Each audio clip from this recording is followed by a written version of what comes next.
When they said they were going to do a Survivor All-Star, I was expecting the call.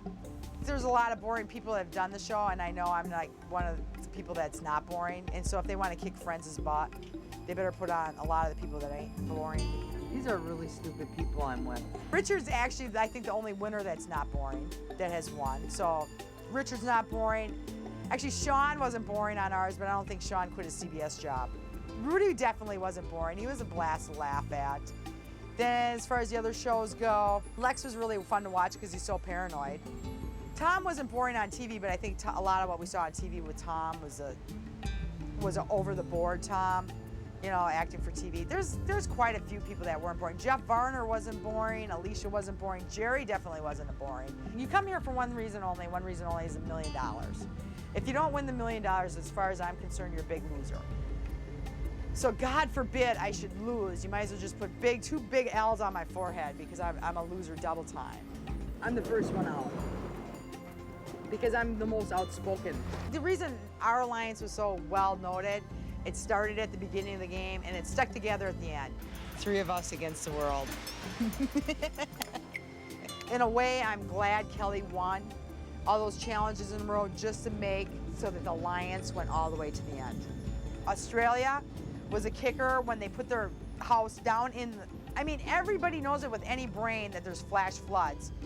You know, especially it's raining on them, and they build their house down in the river runway, okay? And Roger was like, well, we should put it up higher, but nobody would listen to Roger, and they got flooded out. They should have lost their food, too. They should have.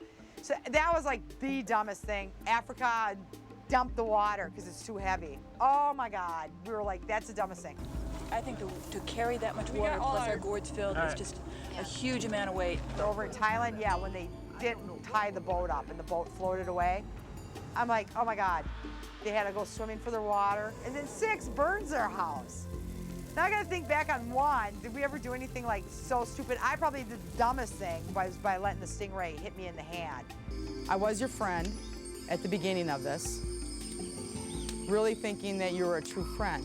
At that moment where the final thing, and they're like, you can ask them a question, I'm like, I have no questions for these people. So I had like 15 hours just to sit there and contemplate what I wanted to say. And I knew I didn't care for either of them at that point, but I had to justify voting for Richard. And I wanted to justify voting for Richard, and I wanted the rest of the jury to follow me so that Kelly wouldn't win. I feel we owe it to the island's spirits that we have learned to come to know, to let it be in the end the way Mother Nature intended it to be, for the snake to eat the rat. Every day is a different layout with this game, so it's 1 minute to the next. Mentally, I'm probably more calmer than I was 3.5 years ago. So, and the one thing I told myself this time, like I said, compare it to boxing. You can't go into a boxing match mad. So whatever happens, don't get mad. Sue, she's a hag from hell. These people think they know who I am are pretty wrong. I'm sure of it. How I made it to 48 without Sue Hawk leading me by the hand is a mystery. As far as being afraid of me, no, because I'm not the biggest physical threat here. I'm by far the least physical threat. Probably the biggest physical threat is going to be like a Kelly or Colby, somebody that's won multiple challenges in a row. You know, that will be the biggest physical threat.